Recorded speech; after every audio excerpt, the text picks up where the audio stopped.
Hi, happy Kwanzaa. This is Sister Jolene, and I've celebrated Kwanzaa over 30 years. Today we're going to do a brief description and light the candle for the first day of Kwanzaa. Kwanzaa is a cultural celebration, and it was introduced to us in 1966 by a team at California State University under the leadership of Professor Maulana Karenga. In 1965, there was unrest happening across the country, but especially in California, in the Watts district of Los Angeles. This is the area where the protests and riots took place, and before long, thousands of people were arrested, many others were injured, and hundreds of buildings were destroyed. Dr. Karenga and his team thought that as the community began to rebuild, they wanted to add to this rebuilding.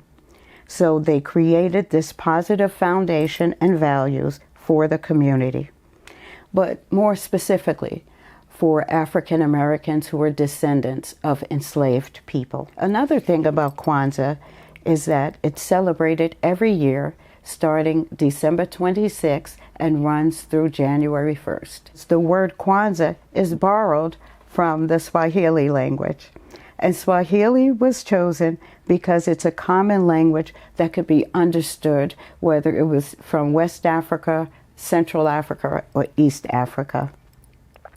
It's also borrowed from the phrase Matunda ya Kwanzaa, which means harvest of the first fruits. A fun fact is that the word Kwanzaa in Africa is spelled with 6 letters, K-W-A-N-Z-A. In America, it's spelled with an additional A, and that is because the team wanted to stay in uniform with the sevens, but also at the very first celebration in 1966, there were 7 children, so they just wanted to stay in uniform with the sevens. So now we'll move on to the 7 symbols. So the first one is mkeka, which means mat. And the mat is the first thing you put down because it's the foundation. The second symbol is kanara. Kanara is our candle holder. The third symbol is the candles, or mishumba saba. The fourth one is Kikombe cha Umoja, which means unity cup. Number 5 is Vabunzi, or Mohindi, and that means corn or ears of corn. Vabunzi is the plural. So why do we have ears of corn?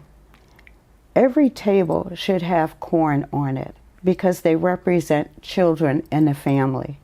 I have 3 sons, so I always have 3 ears of corn.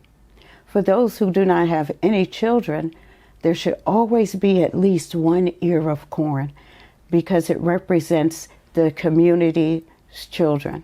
So whether you have children or not, we're all part of the village. So the children are our children. The 6th symbol is mazeo, which are our crops. Usually at celebrations, everyone brings some kind of fruit or vegetable, and when you leave, you always take a different one. And the 7th and final symbol is zawadi, which means gift. Gifts at Kwanzaa should always be made, or if you are going to buy a gift, then it should be educational, and the gifts should be for children. For example, you can have things around the house that you could just make or color, or you can purchase, which this is a local author. I purchased her book, and that helps to support our local vendors too. So now we'll move to the 7 principles, but I'm going to light for you today the first candle representing the principles. So if you notice with the candles, they're red, black, and green. The black stands for the people. The red is for the blood that was shed through the struggles. And the green stands for looking for a prosperous future for ourselves and especially for our children. So the first principle is Umoja, which means unity. So every December 26th, we celebrate unity or Umoja. It means to strive for and maintain unity in family, community, nation, and race. At home, we usually talk about these principles.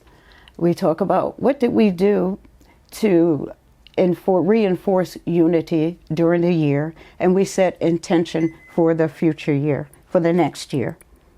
I now light the candle for unity.